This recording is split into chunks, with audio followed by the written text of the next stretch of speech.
తెలంగాణలో స్థానిక సంస్థల ఎన్నికల్లో క్లీన్ స్వీప్ చేయాలనుకుంటున్న కాంగ్రెస్ కు ఎమ్మెల్యేల పనితీరు పెద్ద అడ్డంకిగా మారిందా?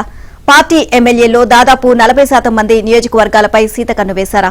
ఈ ప్రశ్నలకు అవుననే బదులిస్తున్నాయి ఆ పార్టీ వర్గాలు. ఇకనైనా ఆ ఎమ్మెల్యేలు తీరు మార్చుకోకుంటే స్థానిక ఎన్నికల్లో ఒకంత ఇబ్బంది ఎదుర్కోవాల్సి వస్తుంది అన్న ఆందోళన వ్యక్తం చేస్తున్నాయి.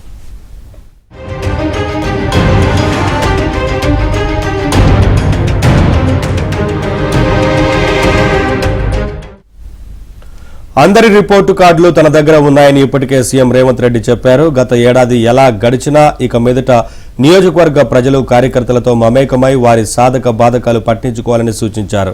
సీఎం వ్యాఖ్యల నేపథ్యంలో ఏ ఎమ్మెల్యే పనితీరు ఎలా ఉందన్న ఆసక్తి ఇటు ప్రజలు అటు పార్టీ శ్రేణుల్లోనూ నెలకొంది.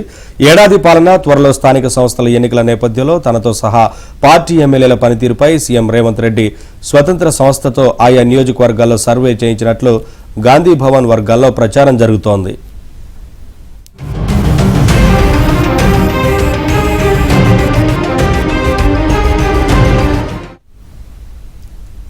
ఆ సర్వేలో విస్తుపోయే అంశాలు వెలుగులోకి వచ్చినట్లు చెప్తున్నారు. మొత్తం 65 మంది ఎమ్మెల్యేలు 28 మంది వరకు నియోజకవర్గానికి సమయం కేటాయించట్లేదు అని సర్వేలో తేలినట్లు ప్రచారం జరుగుతోంది.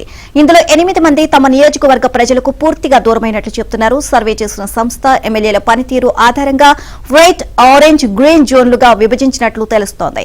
నియోజకవర్గ ప్రజలు సంతృప్తి వ్యక్తం చేస్తే ఆ ఎమ్మెల్యేలను గ్రీన్ జోన్లో ఉంచినట్లు చెప్తున్నారు. 37 మంది గ్రీన్ జోన్లో ఉన్నట్లు సమాచారం.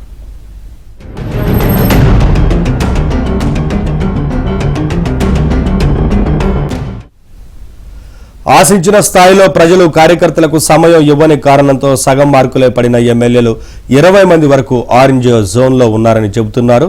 ఇందులో 2 మంత్రులు ఉన్నారని తెలుస్తోంది. కార్యకర్తలు నియోజకవర్గ ప్రజలకు సమయం కేటాయించకుండా సొంత పనుల్లో మునిగిపోయిన ఎమ్మెల్యేలను రెడ్ జోన్లో ఉంచారని, 3 మంత్రులు సహా 8 మంది ఎమ్మెల్యేలు ఈ జోన్లో ఉన్నారని పార్టీ వర్గాల్లో జోరుగా ప్రచారం జరుగుతోంది.